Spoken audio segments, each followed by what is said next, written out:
All right, and we are live. Good morning, everyone. Welcome to the general session of the John Lavenia Success Mastermind Network. I am Stuart Wilde, and I'm going to be your host today, and I'm excited to chat with you about all kinds of cool stuff. I got to tell you that not only am I deeply grateful and honored to be able to spend some time with you guys and chat about stuff that I think is cool and share some ideas and techniques and things like that. But I think that the concept of these general sessions where we have co-hosts is so cool because we have such diversity in thought. We have such great thinkers in this group and so many varied skill sets and things like that. And I just think it's super cool that John has given us all a platform to be able to share some ideas and things like that. I got to tell you that picking topics for these sessions for me is really an interesting thing because, we have like a little calendar and we kind of are supposed to populate our little sessions with what our topics are going to be. And, it's almost like a couple of days before each session, I'm like, oh, I don't want to talk about that. I want to talk about this. So there are things that I've been that have been sort of in the wings for quite a while, excuse me. And I keep kind of shuffling things around. But today, I wanted to talk a little bit about self-image and some mindset hacks that we can all use to improve our self-image and for success in life and business. And without further ado, I'd love to share my screen with you guys and show you what I got going on here. Oop, that's my Skype screen. Here we go. Slideshow. I'm going to do a quick, I want to see everybody here. I see Nikki and Elmer and Carlene and Bill and Suzanne and Jody and Allie and Mark Norkel and Allie and other Allie. Allie, you're twice there. And we got Glenn and Joe and Gina. Looks like Joe there. Giovanna, nice to see you. Ivier, Coral, Tea Roja, nice to see you. Jane and Neil and Therese and Carl and Edward and John and Robin and Nancy and Susie and Evelyn, oh my God, and Lindsay, Dalla Bill and Debbie in Florida and Mary and Ego and Cyril and Sandra, oh my God, and the list keeps going. Robin and Daisy and Evelyn and Kim and Wayne and Emma, oh my God, so nice to see you guys. All right. So the topic that I chose for today is self-image and mindset hacks for success. And I think that this is something that is pertinent to all of us. I'm going to start today with a quote. Usually we quote all these other people, but I got to give props to our friend and mentor, John Lavenia. And I remember him saying this all the time. We all need reminders, right? And I think no matter where we are on our path of personal development and cultivation of mindset and mindfulness and things like that, that not only is it, let's say, a settling feeling to know that, this kind of stuff happens to everybody. We all get kind of thrown off our game and we all need reminders to keep us on track. And so I just like to say that, for me, and really, this is the concept that I want to share with you guys is that, over the years, I've studied a lot about mindset, personal development, philosophy, spirituality, as many of you as well. And over the course of time, over the course of a lifetime, we tend to, find things that work, tips and techniques and tricks and things like that. And so really, my goal today is to share with you guys some of the things that have worked for me over the years. And then honestly, at the end, I'd love to open the floor and have you guys, share with me or share with the group what kinds of things work for you and what doesn't. But going back to our mental diets, right? And I think, it's important, any talk about self-image or mindset or anything like that, I immediately think of our mental diets, right? And on any given moment of any given day, we are faced with a barrage, an assault of distractions, obstacles, challenges, right? We've got the naysayers and the petty tyrants. We'll talk a little bit about those later, right?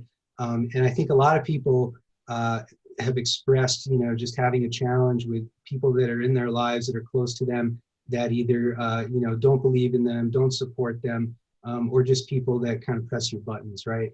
I think earlier in the week, or maybe it was last week, John did a session on feeling overwhelmed, right? And overload and things like that. It's so easy to kind of get wrapped up in our own negative self-talk and inner dialogue.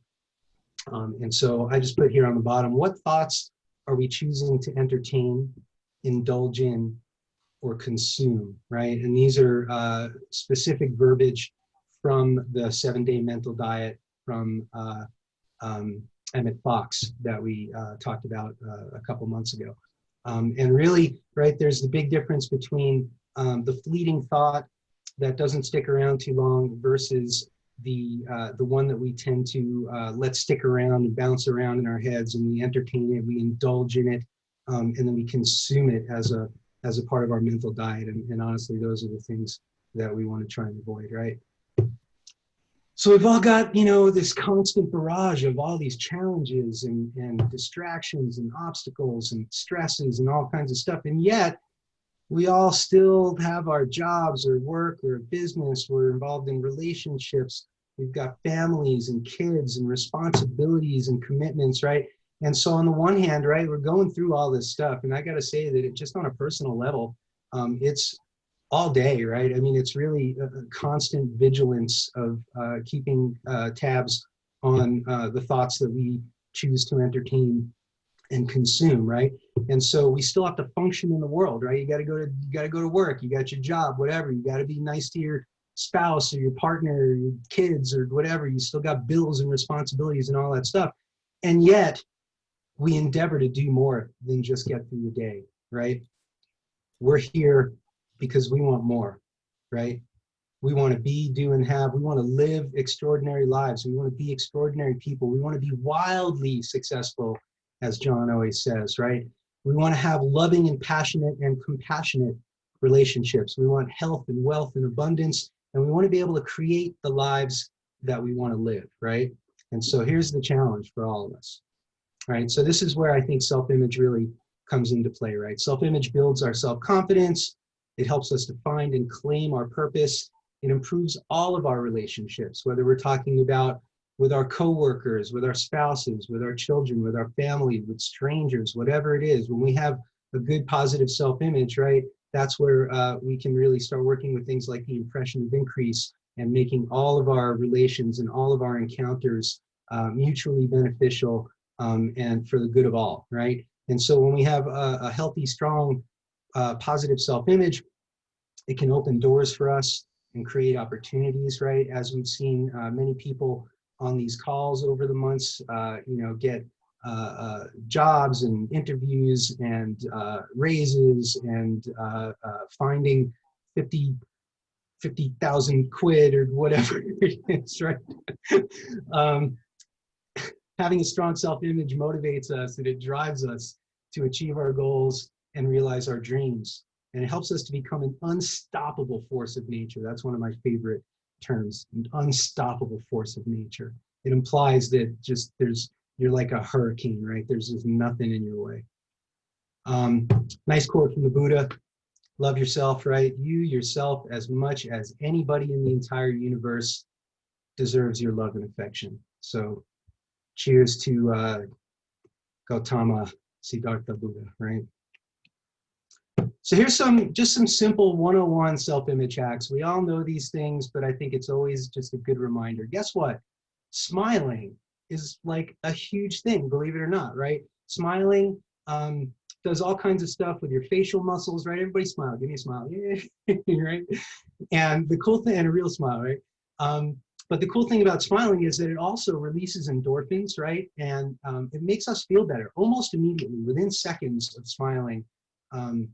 It's one of these like instant mindset hacks. So I just think, remember to smile. Grooming, I thought was interesting with this, but it's not what you think. Because when you're talking about self-image, and it's not like picking the fleas off like a little primate. Is that what you're like?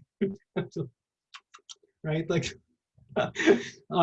But the concept of grooming is more about, or let's say it's less about what other people think about how you look than how you think about how you look, right? So this is about the man in the mirror, the person in the mirror, improving our self-image, right? And so when we feel good about ourselves, then we project that to the world. So just something to think about. And you know, I'm not always the most well-groomed or well-dressed person, but you know, there you go. Power posture. You guys know about power postures? It's kind of a cool thing.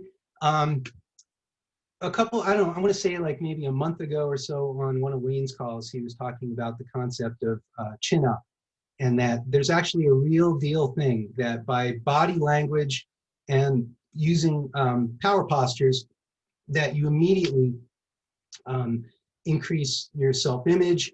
You can erase negative self-talk. These things have all been studied. It's pretty crazy.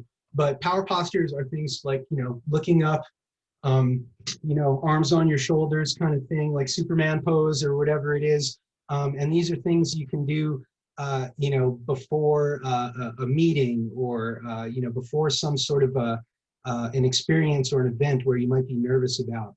And so that whole thing about chin up is real deal. It actually improves your self-image. It's super cool. And if anybody's interested, I have a study that I downloaded that's all about power postures and self-image.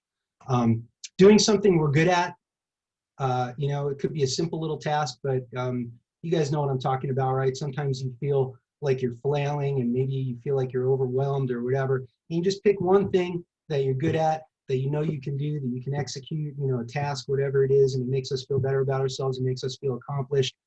Crossing something off of the to-do list is something that I like to do, right? Because I have like I would call it a to-do book, right? And so, you know, I've got, you know, a gazillion things running on my running to-do list. So it always makes me feel good when I pick something I can do, even if it's a quickie little easy thing to do and just get her done, right? D-O-N-E, as John likes to say.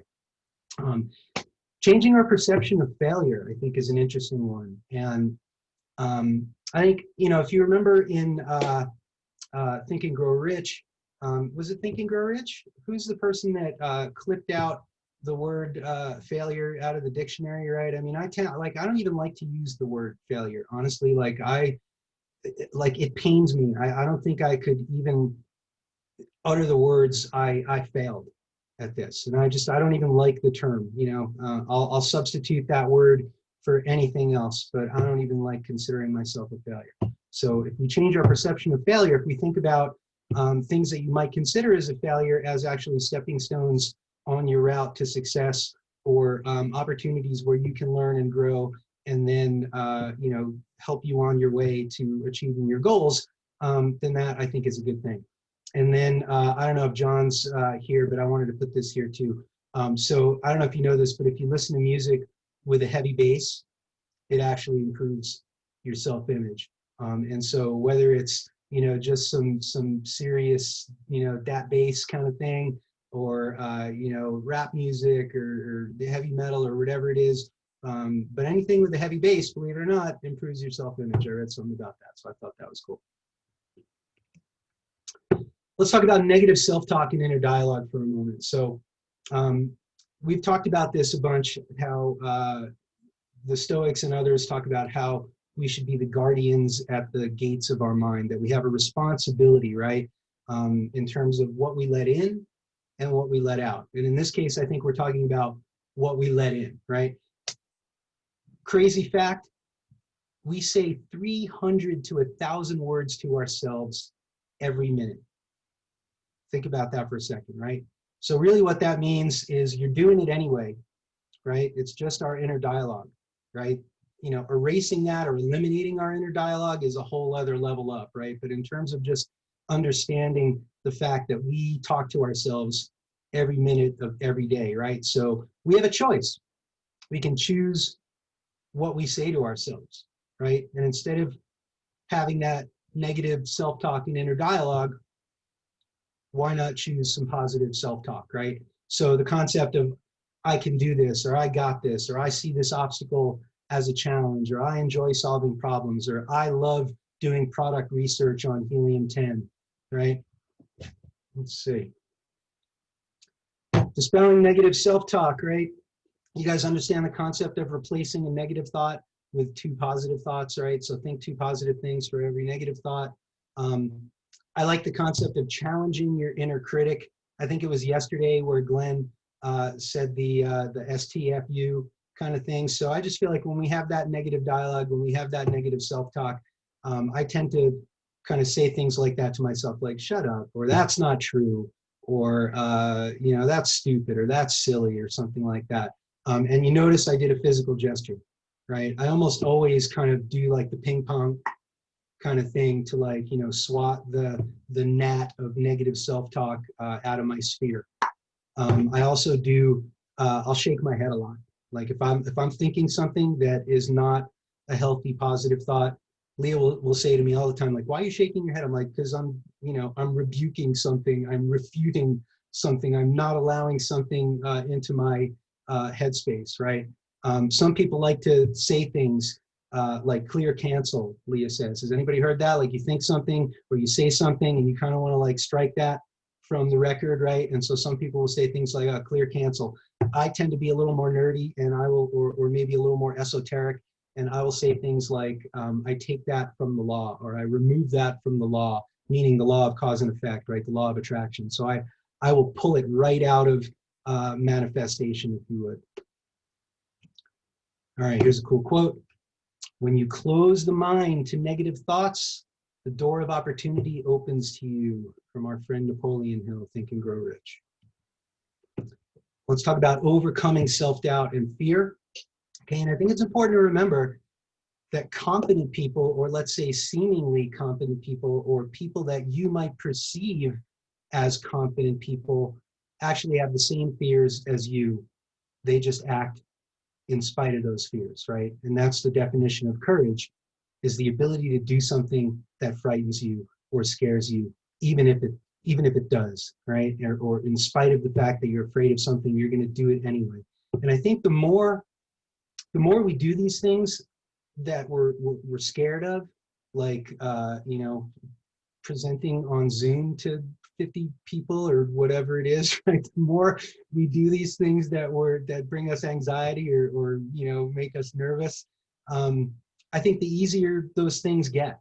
And I'd love to hear your thoughts about that as well. But I think that the more we exhibit courage, the more that we do things even though we're afraid or have fear about things, that the easier it gets the next time to overcome our fears. And I think if we start doing these things on little levels, then by the time the big things come along, you're just so used to it, you're like, sure, whatever, I'll do that. Couple of tips for overcoming self-doubt and fear. You guys ever hear the term eat the frog? It's kind of this concept of like doing the hard thing. And a lot of people will say, like, eat the frog first, like pick the hardest thing that's on your to-do list every day and do that first and just get it out of the way. But honestly, you know, whenever you do it, it's just the concept of take those things that are hard or challenging, the things that we're putting off or procrastinating, and eat the frog, right? Trying new things kind of rewires our brain a little bit so that we do things that, so that maybe somewhere down the line, when you come across something new that you might be nervous about or anxious about, you're going to try it because you've already had this experience of trying new things, right? Go on an adventure. It's one of my favorite things to do. Stepping out of our comfort zone. And I'm a big fan, speaking of mind hacks, right? I think that we all, those of us that have read the 5-second rule, it's really one of the most powerful little metacognition mental hacks, right? That countdown that we give ourselves, right? And I don't know if you noticed this, but if you do it the other way, if you go 1, 2, 3, it doesn't have the same effect because you're expecting another number, right? But if you go backwards and you go back to 1, then it implies like a countdown or a liftoff, right? It's what we associate with it. And so, you know, and maybe when we get better, we just go 3, 2, 1. Or maybe when we get really good, we just go 1 and we just do the thing, right? And then the concept of doing just one thing that makes you uncomfortable or makes you nervous, right? Again, I think these things set the stage for the harder, more challenging things that we all tend to face in our lives. And of course, again, quoting our friend Glenn Henderson, what's the worst that can happen, right? I mean, I think that's really the thing that we need to ask ourselves is like, what's the worst thing that can happen? You get a little embarrassed, maybe, you feel like you didn't do it 100% perfect or whatever it is, you get over it. Here's a cool quote from our friend Bob Proctor, which is our mentor, John Lavenia's mentor. So faith and fear both demand that you believe in something that you cannot see, and you get to choose, right? So you can choose faith or you can choose fear. Here's a little something about naysayers. Most naysayers tend to be people that are close to us, right? Because honestly, for the most part, we wouldn't care so much. It wouldn't affect us so much if these people weren't close and we didn't value their opinions in some way, right? And typically the naysayer is someone who is insecure or fearful in their own ways, in their own lives. They tend to have a low self-esteem. They're not living their own dreams, and they might feel threatened by you trying to live yours, right? And this is where we get into the concept of sheeple as well. We've talked about sheeple quite a bit. The sheep analogy has been used throughout time, going back to biblical times, right? And it's this concept that, a lot of people are followers. Maybe we could even say most people are followers, right? But the interesting thing about human beings is that not only are we the sheep, but we tend to be the sheepdogs too. Meaning that when one of the sheep wants to, liberate him or herself and climb out of the pen, that all the other sheep, start saying, "Hey, get down from there! You can't go out. You can't go outside there, right?" And so we talk about the pen of normalcy or mediocrity, right? And that's the interesting thing about human beings is that we have a tendency to want to, whether it's misery loves company or whatever that is, right? That concept of people don't want you to level up, right? Because then it kind of reminds them that maybe they didn't live their dreams, or maybe their dreams got squashed, or they didn't step up in their own ways, right? So here's some strategies for the naysayers. Okay, consider not sharing, right? Are there people in your lives that, like, every time you tell them something that you're excited about what you're doing with your life, and you just get the kibosh or whatever it is, right? So there's a certain thing about boundaries, or maybe keeping your precious gems close to you, whether it's your ideas, your goals, your visions, and things like that, or be more discreet or more discerning with who we share our most intimate dreams and thoughts and visions and goals with. Don't fall into the trap of feeling like you have to defend your dreams or your visions. And I've been in that situation where somebody's asking me, well, why do you want to do this, or why do you want to do that? And once you kind of put yourself on the defensive, it really, to me, it just throws you off your mental game. So don't fall into the trap of feeling like you have to prove yourself or defend yourself or defend our dreams or our visions to anybody else. Don't take on anybody else's fears, right? So a lot of people will try and stop us from, or discourage us from realizing our dreams because they have their own fears, right? Don't let anybody else's fears interfere with you realizing your dreams or your goals. This is a cool place to insert the second agreement, right? We did a session on the 4 agreements maybe a month or so ago. So don't take anything personally, right? And to pull back from the naysayers in our lives. And that can be, to any degree. Some people get to the point where they just got to cut people off out of their lives because they're just, negative influences that you just don't want in your life. Or maybe you can just kind of pull back in such a way that that you're just not as in the mix, let's say. Then I want to talk about the gift of petty tyrants, okay? So petty tyrants, these are the people in our lives that can either be close to us or not, but these are the people that are either the gatekeepers, the people that stand in the way of you getting what you want, or you realizing your dreams, or you just being able to complete a task, whether it's talking to somebody on the telephone, for a supplier or whatever it might be. Maybe it's a stranger. Maybe it's somebody in a restaurant, a wait person, or this or that or whatever. And I think that, we have such a tendency to react, right? We can have our buttons pushed and all that kind of stuff. And, on a personal level, I like to see these experiences as a personal growth opportunity, as a test or a challenge, right? And so these can be exercises in self-discipline, temperance, self-control, right? Holding your tongue, things like that. A lesson in compassion, because once we realize that the other person is just another human being trying to, live their lives and go through all the stuff that they're going through, maybe it helps us to understand a little bit and maybe not be so reactive, let's say. And then I definitely consider these experiences an exercise in self-reflection. And I really do mean this in the literal sense, in that other people are reflections of us, right? And other people are mirrors for us. And the things that, we may not like about other people, we should ask ourselves, do I have these traits in myself? And is that why I'm feeling triggered, right? And so to me, I think it's a great opportunity for self-reflection, self-reevaluation, and self-knowledge. And I always like to remember that we choose how we perceive events, experiences, and circumstances in our lives, right? And we also choose how we act and react in these circumstances and events in our lives, right? And it's, how easy is it to get thrown off our game? But, these are things that, if we remember, they're going to help us in life, and they're going to help us in our interactions. Here's a quote from one of my favorite authors, Neville Goddard. Change your conception of yourself, and you will automatically change the world in which you live.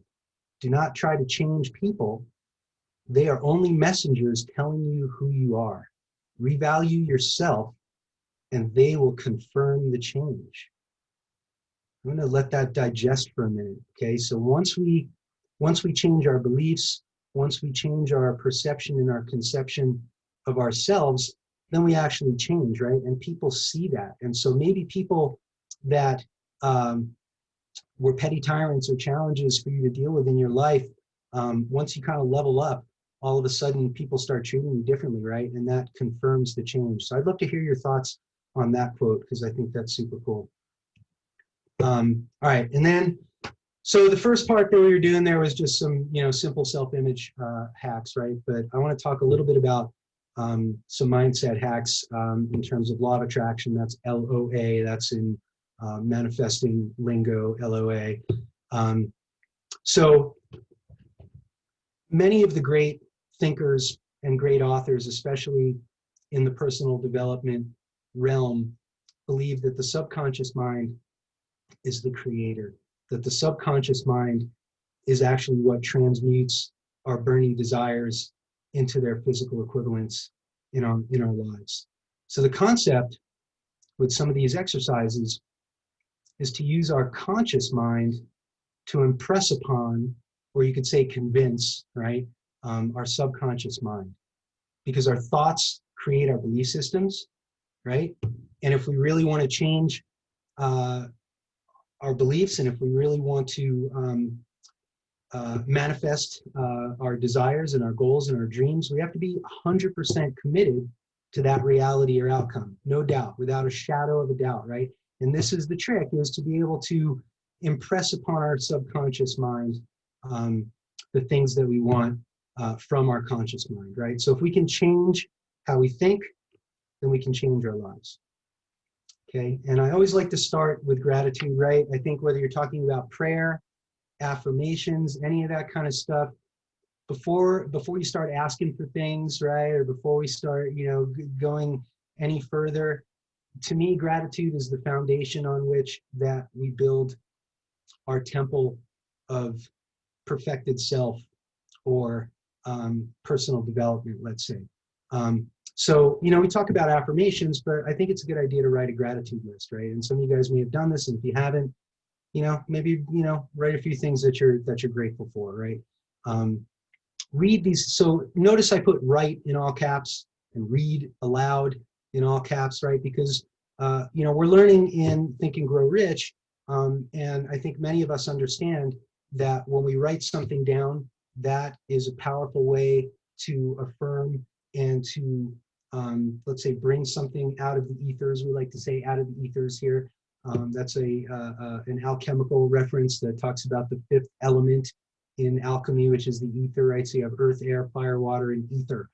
So to read these aloud 2 or more times a day with your affirmations, before your affirmations, I'm a firm believer, and maybe you guys would agree, that when we're grateful, that opens the doors or opens the gates of abundance, right? And until we are grateful for what we have, then the universe doesn't reward us with the other things that we want. At least that's my perception.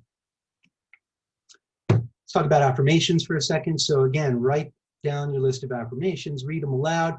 I'd love to hear how many of you guys have affirmations written down, and how many actually use them on a daily basis. I remember writing down my affirmations here. Look at, I got a lot of affirmations, right? I'll read one affirmation. I'll read an easy one for you. I am without limits and limitations and can achieve anything that I focus my attention and intention on. So that's just one of my affirmations, okay? Here's what I'm calling the chills test, okay? When you read your affirmations, it should kind of give you the chills. It should make your hair stand up on your arm or on the back of your neck. It should inspire you, right? It should be like this goosebumpy thing. It shouldn't just be this bland, like blah, blah, I'm wealthy, I'm healthy, whatever it is, right? Not only do we need to emote, right? So you want to read these aloud with emotion and feeling, right?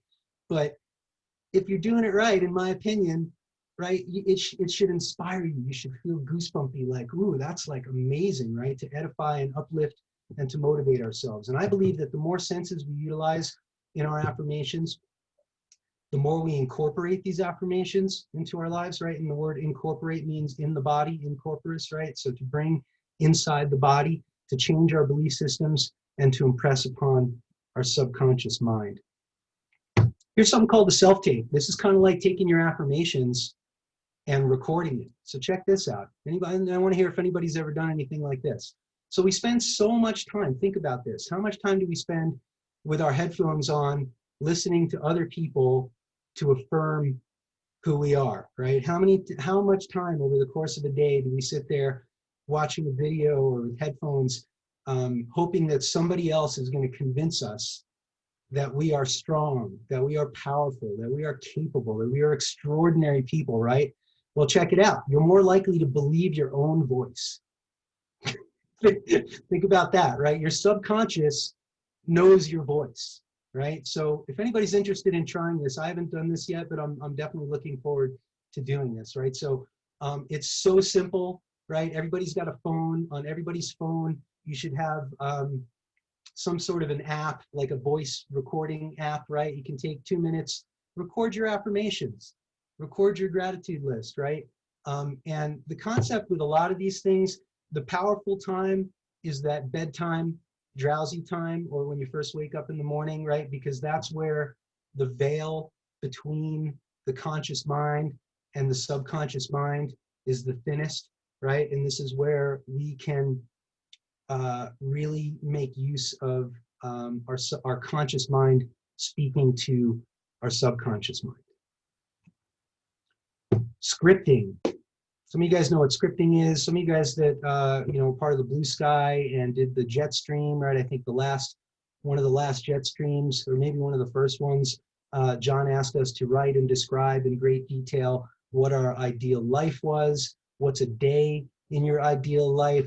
And the reality is you can write the script for any situation, for any circumstance or event that you would like to create, attract, or manifest in your life, right? And the trick here is to be descriptive with really, detailed visuals, vivid colors, textures, smells, and sounds. The more detailed we can make our scripting, then the more likely, the more power it has, and the more likely it is that these things are going to manifest themselves out of the ethers, let's say. So here's some other cool ones that I wrote on a little list here.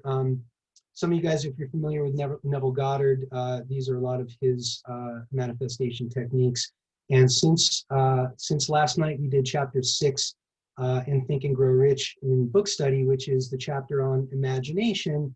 I thought I would include these techniques because they require that you be in an imaginative state or an assumed state. And you guys have heard me say now for a couple of months, every time we talk about assumptions, I always try to clarify internal versus external assumptions, right? And that concept of don't make assumptions, and you assume, you make an ass out of you and me and all that kind of stuff. Those are all external assumptions.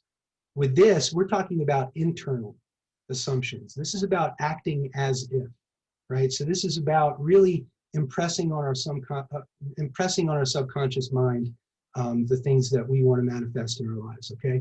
So the first one I'll talk to you about here is called a revision, or you can call it the do-over, right? So have you ever had an experience where maybe you had a meeting at work, or maybe you had an encounter or an experience with somebody, and it didn't quite go the way that you wanted it to, the way you anticipated it to, or you were disappointed in the outcome or how that went. All these, first of all, I should say that all these exercises are done in that drowsy state, in that sleepy, drowsy, conscious, subconscious kind of state. And so with revision, you go back and you reimagine that experience, right? Except that you reimagine it with you doing the things the right way, or doing the things the way that you wished you would have, or saying the things that you wished you would have said. And if you do that in the right way, it really kind of recreates and reprograms that experience in our minds, so that the next time we do something like that, that we're much more likely to have the outcome that we want to have. Another one is called thank you, right? So this kind of goes back to gratitude, right? And so this is the concept of assuming the state of the version of yourself that already has the thing that you most desire, right? That your dreams are already realized, right? That you already have that which you desire, and to be grateful for it, right? And so it's just as you're going to sleep at night, you're laying there and you're just thinking, oh, wow, this is amazing. I have the thing that I wanted. I've got this great life. I've got this great job. Everything's wonderful. Thank you, right? And this concept of all these things have to be done with emotion as well, right? It can't just be this like verbose thing. You got to really like feel it, right? So the thank you is cool. The congratulations is cool too, where you imagine yourself being congratulated by somebody, whether it's somebody that you value in your life, or somebody that you think is important to you, and that person is congratulating you for a job well done, right? Or for achieving your goals. Reach out your hand and feel yourself shake that person's hand, and feel what it's like to have accomplished your goals, right? Another cool one is I remember when, and it's kind of like this: I remember when I was poor and didn't have a pot to piss in or whatever, but now I have everything I want, right? And now I've all my dreams have come true, right? And so again, when we imagine these states and we assume these states, it impresses upon our subconscious. Climbing the ladder, that's an interesting one. Goddard did an experiment with his students where for three nights, when folks went to bed, he had them imagine themselves climbing the ladder really vividly, like hand over hand, like imagining the whole process of climbing the ladder. And something interesting happened, that within a week after the experiment, the majority of people that did this exercise had an uncontrollable urge to find a ladder and go climb one, right? And what's interesting is that you could substitute climbing a ladder for anything, right? And so again, if you impress upon yourself doing these things in that assumed state, then when you're just in your conscious kind of state during the day, that it impresses upon you, that it motivates you, and all of a sudden you want to do these things that you are impressing upon yourself. feeling yourself to sleep is a cool thing. And so this to me works for just about any experience, right? And so let's say last night when I went to bed, I assumed the state of a version of myself that put on a great general session today. And so I went to bed feeling like, oh man, what a great session I did, and everybody was going to get something out of it, and I really felt like I shared some good information with people, right? But that could be anything. If you've got a meeting or a job interview or any of this kind of stuff, you go to bed and you imagine yourself already having had a successful experience, right? And what does that feel like? And again, emote it, not just like a mental thing, but you really got to bring it up in your heart, in your emotions.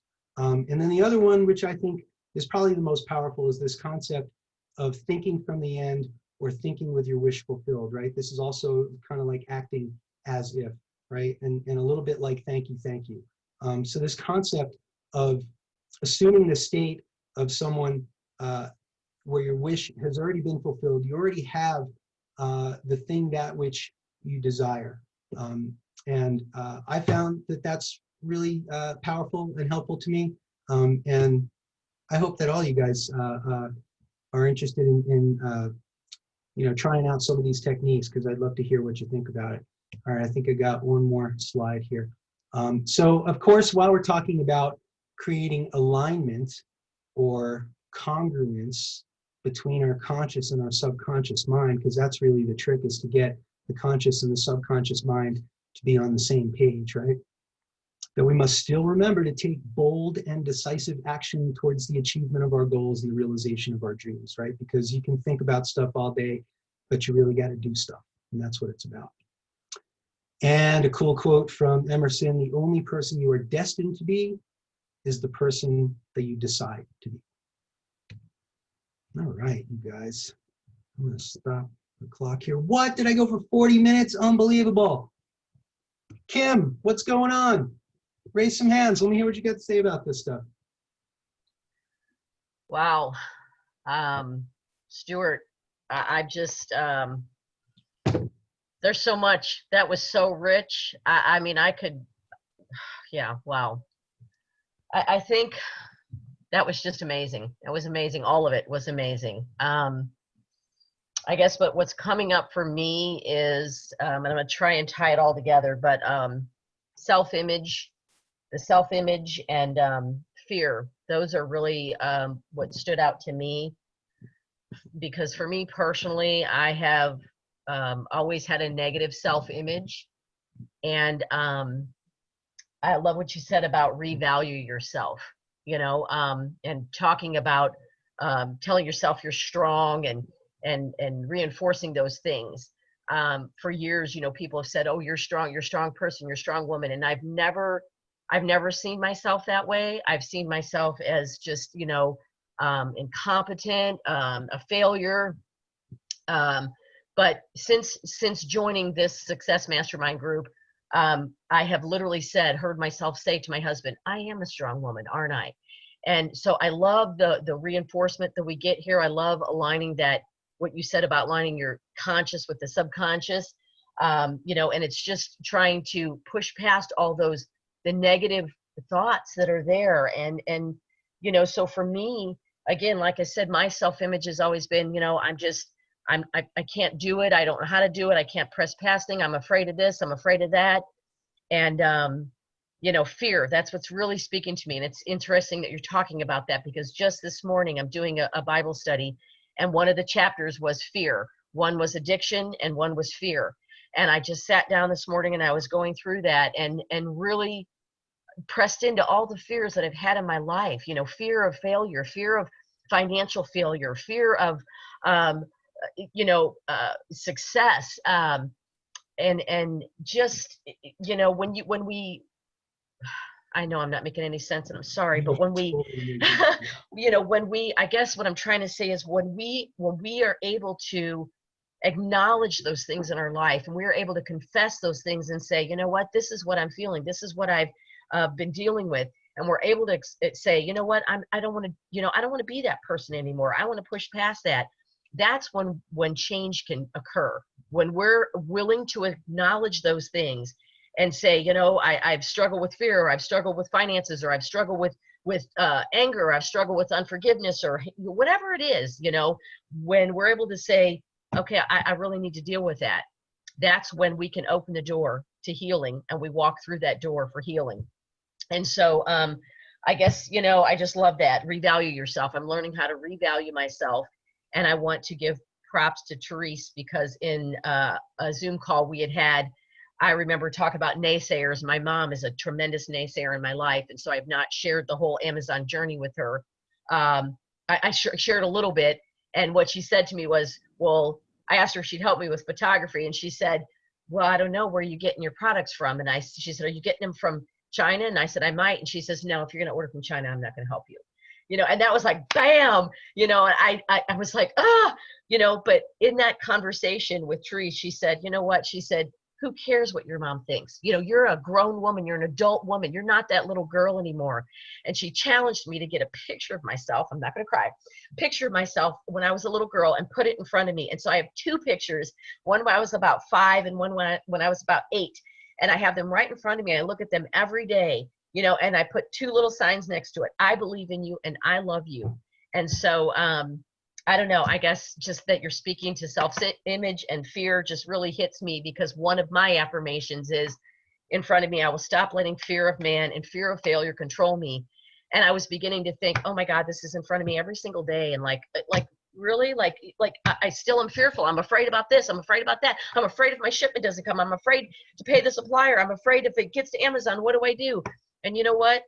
Here's my topic on fear today, you know, and then you're talking about it. So I'm breaking through that fear. And that's all I want to say. So I'm sorry, I'm rambling. I'm sorry. Kim, you're awesome. Wow. I remember months ago, maybe that call that you were talking about, and you really making yourself vulnerable and telling us that, you know, you had some issues with that. And I liked what you said, that you mentioned, at least the way I heard it, was that you talked about those things in the past tense, that I used to be, or I was this, or you know, and I really commend you, because right, that's how we change our paradigm. That's how we change. I love that. I didn't notice I said that. Thank you. You did. You're changing the way, right? We're all leveling up, and that's, I commend you. Thank you for sharing. I commend everybody on this call. Evelyn, my friend Evelyn from Florida, how are you? Hi guys, happy Tuesday. So I need to write on Kim. Kim, I adore you. Okay, and all of us, you're getting so much love on the chat, and you're stronger than you think. And you have come, my friend, a long way, but you need to see it. You need to stop, slow down, take a deep breath and accept it, because we can all see how much you have grown, and you have so much love that the negativity right now has no room for you, because you're surrounded by it. Okay. So going on with what Mr. Stuart was saying, you talk so much, you over deliver, man. Where do I start? Gratitude. From the moment I open my eyes, I am grateful for everything. Everything, you guys, you know, I have said this before. We have so much more than people in other countries around the world. Look around you. You have a roof over your head, AC or no AC, heater, tea, water. Okay, so much to be grateful for, and we think we don't have anything. We think that we only have problems, and instead of focusing on the good that we do have every day. We have friends, we have people that we can reach out to and connect with, and you know, we have God, that he doesn't, you know, ever leave us alone. So gratitude. Affirmations. I have shared my tip with you guys. I have pretty much all the affirmations that I have on my cell phone. They come up as a reminder. So if I don't have them typed up, you know, like Stuart, guess what? It interrupts my day, and it reminds me of saying those affirmations. So if that tip will work for you guys, fantastic. Practice it. It's awesome. And the latest affirmation is the one that I learned from Ego. I started saying this, you guys, and my fulfilled by merchant orders don't stop. They are coming through. We just had 3 this morning. And that is, money is attracted to me. Verbalize it, talk to yourself, say it out loud, and welcome it. Let it come to you. And then the last one, when I was director of career services for a local college, I learned all about posture. Posture is so important, you guys. For those of you that remember, I'm in business development and recruitment in the staffing industry. And one of my jobs is to have the interview, coach for the interview. I may not know the field that you're in, but I sure as heck know everything about an interview and nailing that interview. And it starts with your posture, the way that you sit down, that you don't slouch. I can see all of you guys starting to sit up straight. Women, ladies, when you go to interview, put your handbag behind your back so you sit up straight when you go to that interview. When you guys, I don't know if you've seen me on Zoom, I very rarely will slouch, because to me, that means that, you know what, chin up, like Stuart said. We don't need to be like this. We don't need to be like this. What are you saying with your posture? You know, you need to see your value and accept your value and give it back to the person in front of you, because you guys know so much. You need to give it back to that person that is interviewing. You're not any less than that person that is interviewing you. As a matter of fact, they may be a little bit afraid of all the skills you're already bringing in. So same thing with the handshake, is part of your posture. See your worth. We have been in this mastermind group for how many months already? We have learned so much more. We are shifting this world, and we got to keep on sharing that. So don't forget about your posture, your gratitude, your love, and your affirmations. And that was it. Well, that's awesome, Evelyn. You know, I got to say, like, all the posts that you're making on Facebook, all the memes that you're posting, all these self-image quotes and things like that, and even the cute ones about coffee. But right, all these things are essentially affirmations for us. So I'm grateful for you and all that you contribute to this group. I like the idea of, or let's say, I'm glad that you mentioned the handshake, right? Because there's nothing that that upsets me more sometimes than the flimsy, right, the weak limp handshake. So eye contact, handshakes, posture, right? Good stuff. Thank you, thank you. Therese, how are you? Hello, I'm fine, thank you. Oh, Stuart, you're my Buddha. I don't know if you saw that in my quote, in the quotes, but thank you so much. Great. Always great to listen to your words, and always, you know, so thought-provoking. I guess, you know, lots of things, of course, popped up for me, as always, but I think, you know, we've all been leveling up, right? And we've all been letting go of things and shifting and being more tuned in and aware of our words and more open to receiving. And as I continue day after day, as I'm opening box after box after box of stuff, I'm also left with, you know, I'm giving it out, right? So some things I'm able to sell, some things I'm just putting out there into the universe and letting people have. And I'd rather do that than go to Goodwill and make people buy it. And I mean, I'm all for profit, obviously, but I don't know. For some reason, I feel like, you know, sharing it out there to the world is a good thing too. And I had this moment in the middle of the conversation of, am I sending the wrong message by, you know, I live in the Southeast, which, I mean, you know, you can go at any time on any corner and probably find whatever you might need, clothing, books, furniture, whatever. People just, and it's quite a nice, one of the oldest neighborhoods in Portland, beautiful homes, you know, 800,000, I don't know, each.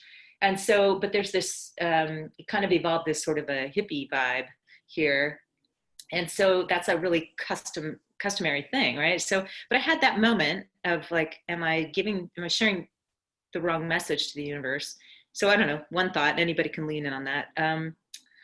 And then the next thought that kind of came over me was, you know, as we were talking about leveling up and growing and changing and being the best versions of ourselves, being present, I've come into a stronger place, and as various people that I've considered friends, and you may have recalled, we've talked about like how these friendships have evolved as weekend friends over all the years that I traveled for my job, and I'd come home and I'd have weekend friends, and I was so starved for like some kind of connection that as I'm looking at it now, I've cultivated this group of friends that were sort of just weekend friends.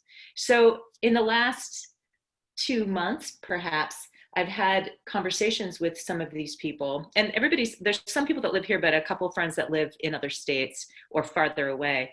And last night in particular, a friend called me who's always drunk, admittedly, and calls when she's really drunk and she's in crisis. And it's like this constant, like, I'm not getting any, I don't know, all of a sudden these light bulbs are on, and I'm saying, I've got all these people in my life that are a lower vibration, and how can I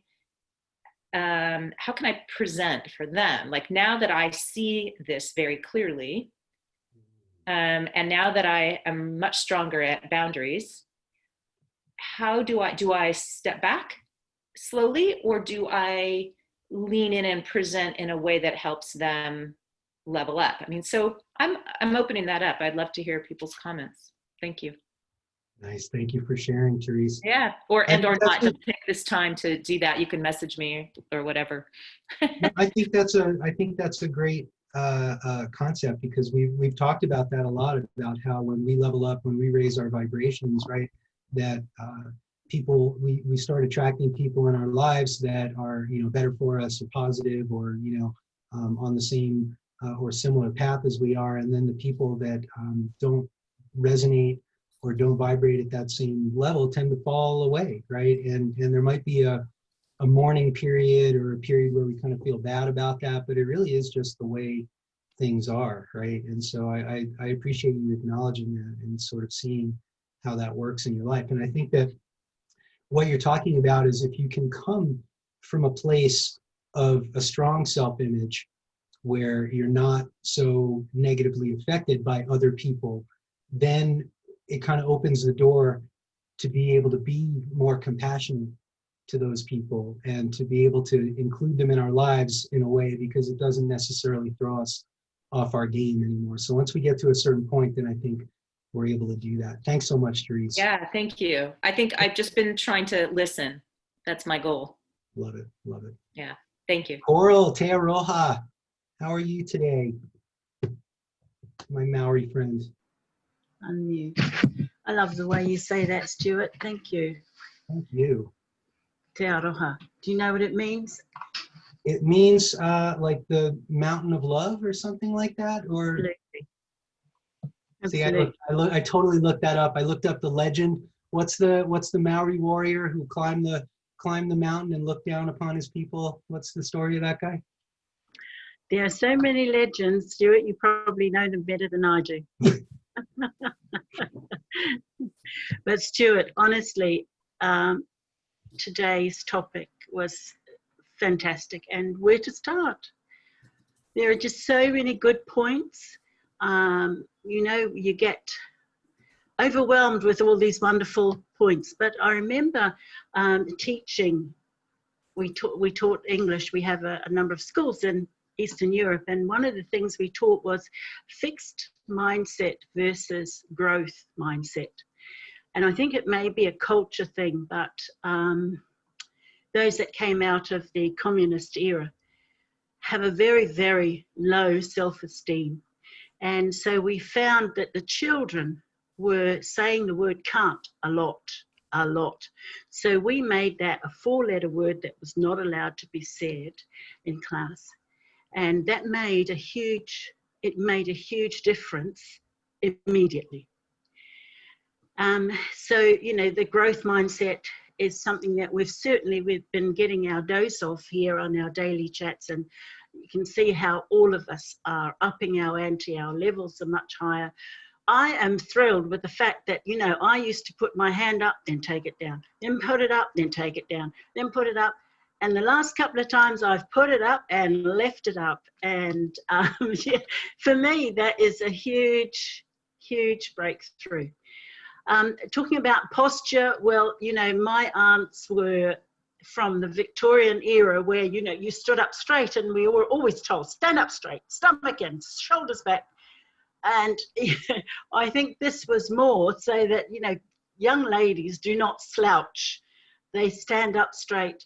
But that was something we were taught when we were answering phones. You stand up when you're answering a phone, especially when you're making a difficult call, and you stick a smile on your face, and it changes the way that you speak and how you conceive that person that's speaking to you. So those were just some of the things. But this self-tape, Stuart, you have hit a beauty on that one. I am definitely going to be taping myself, because you know what? I have found out how to keep emotion, how to bottle it. And every day, one of the best things when you come back from your run, everybody, it's a great thing to do. Have your shower, it's warm, switch it to cold. And I tell you, you know that you're alive, and you switch it back only for 5 seconds or something. You switch it back to warm, and then you switch it back to cold. And you do that about 10 times. And you can bottle that emotion. And you can use that when you're doing your affirmations. You try and do that in the shower while you've got it on cold. It's a fantastic way to do things with emotion. But that self-taping is brilliant. Thanks, Stuart. Oh, you're so welcome. Thank you for sharing. And I want to hear how that works for you, and what your experience is with that. I gotta say, like, you know, when you're talking about, like, at first, you know, you were nervous and you put your hand up and down or whatever. Now, when we hear you speak, it's with such conviction and with such strength and power. So just props to you and kudos to you, and you know, for overcoming whatever kind of fear, even if it's just, you know, talking in front of other people, right? I think it gets easier and easier. So thank you for your share, and honestly for that raw showing of power and emotion. So cheers to you. My friend Jamie, how are you doing, buddy? Hi, everyone. Coral, that's great. I tell you, I've experienced those cold showers, and when you get out, there's a different feeling. Your body is tingling. There's some exhilaration. I mean, and if that's what's brought you to where you are today, I think everybody should jump in and take a cold, hot, warm shower off and on for sure. I just had a real quick comment in about, you know, self-worth and feeling insecure and not worthy. I mean, it's all about presentation, I think, in my view. And we're not always on when it comes to that presentation and how we present ourselves to others and present ourselves to the world. I think in the forefront of our mind should be that we're always, and I hate to say this because not everybody's in this industry, but we're always selling. ABC, always be closing, and you should always be closing your self-worth, how you measure to everybody else, and it should be a level that you need to aspire to. You know, I think we've all been in a situation where I know in sports, golf is what comes to mind. Is I enjoy playing with people who are much better than I am, because I tend to focus a lot more. I watch what they do, and I try to emulate how they are successful. I don't think it's any different in any other aspect in our life, to be honest with you. I'll talk a little bit about this tomorrow when I'm up for a presentation about rebounding and resiliency. But I just think, Coral, your story about you raising your hand and putting your hand down and raising your hand, and you know, you've come to the point now where you're comfortable with selling yourself and presenting yourself to the rest of us, and I commend you. I think it's great, and you go, girl. Thanks, everybody. Thank you, Jamie. I'm looking forward to your session tomorrow. Yeah, Coral, you're an inspiration to us all. So cheers, man. That's awesome. All right, we're a couple minutes after the hour. We've got Nancy, and if anybody else has I saw Sonia had her hand up, and maybe we can get to you too, Sonia. But Nancy, how are you? Hi, good morning. I too, Coral, still feel like I just haven't talked lately, and when I don't talk, then it gets even worse, like, oh, I'm not good enough to talk. But so I'm making myself talk today to get myself off that. So here's something that comes real quickly that I'm just thinking about. Awesome session. completely over-delivered, Stuart. It's so much information. I couldn't even track all of it. I mean, this is like a week long. Like I'd take all that material and do part of it every day. I'm serious. Anyways, maybe we could do that. So thank you so much. I loved how you combat your own inner critic with that physical gesture, because I think when we take a physical action in our body, it makes it more real. So I just thought of one that's kind of like your SWAT, but I'm going to do a flick. So I'm going to see, and I'm going to flick it off my shoulder, because whenever I feel the inner critic, it's like it's sitting on the back of my shoulder. And here's something quite funny. Years ago, when I was teaching English language learners, I was in a very difficult teaching just situation. I literally was teaching in a janitorial closet. I'm not kidding you. There was no space. They put me in there with like 6 kids. It was insane. And my supervisor was someone who was older than me, had been doing the job for 30 years, and it was not a good situation. I'll just say that. So I had my inner critic popping up everywhere. And a long time ago, my counselor suggested that I get a jar, like Glenn's jar, although we don't want to combine jars, right? So a different jar, and you can get like a little figurine that might represent that inner critic to you and make it fun. It could be a bug, it could be like a scorpion. That'd be a good one, stinger, right? And you put it inside this jar, you name it. So part of it to me is naming that critic, making it fun, not scary, and putting it in a jar and putting it on your table, and you just watch that. And it's kind of fun. It's like, there you are. You could even put a lid on that, like shut them in there. I want to know, what do you name your inner critic? Okay, so this is really funny. So my current name is, it's a male. It's Mr. Pow Pow, because it's funny to me. Like I have an image that goes with that. I know exactly who that is. And Mr. Pow Pow, it's like I hear him. So when I hear him, I acknowledge him, right? It's just like watching a thought come by. I hear you, Mr. Pow Pow, and I'm on to something else. And maybe I'm going to start the flick. So that's just something might be fun, but making it fun, the inner critic fun, rather than like cursing it out, right? That just draws more attention to it. Then the other thing I wanted to say was just 2 more things. One was, Coral, I'm totally with you in the shower. I've been doing that for years. I stopped for a little while. I am back doing that again. I finish my shower with cold water. So from warm, it decreases slowly until it's so cold, you scream. You're like, like this. However, I'm going to do what you're doing, which is I'm going to pop an affirmation in there. Rather than swearing, I'll start to say my affirmation. I think that's so cool. That really charges me up. And then the last thing, I just want to encourage everybody, posture, right? That's just a natural part of yoga. It's just an absolute natural part of yoga. And there's a reason why we want to do it. Like if you think about it from an organ standpoint, and you're crunched over like this, it's compressing all the front body, all your organs, especially your diaphragm, right? Your psoas, all of those things are just your intestinal wall. It's just like cramping in like this. So we try to open the space. And anyways, I'm here for you. That's why I'm here. So come and take yoga. I'm going to say that. So you're never going to have to think about it artificially, like stand up. It's just going to happen over time. That's my encouragement to you. That's it. Thanks, guys. Love it. That's awesome. Thank you for all your shares, and for bringing your experience and understanding of yoga into the posture discussion, because I think it's about aligning ourselves, right? Aligning our chakras, all that kind of stuff. So absolutely. All right, guys, we're 8 minutes after the hour, unless anybody has any burning desires. I know, Sonia, you had your hand up. If there's something you wanted to say, I didn't want to cut you off. So here's your chance. Oh, sure. I don't want to take up anyone's time either, but I just wanted to go back to a bit about what Therese was saying, because it's been just amazing how that's been going on for me. As soon as I made the decision to leave Ottawa, boom, my life changed. And it was just a new I decided to move, and I stated the boundary. I'm not going to waste my time spending time with people I don't enjoy anymore.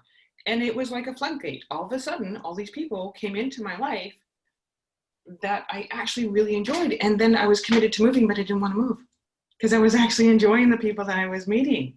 I got to take some of you with me, and now you're in my green room. But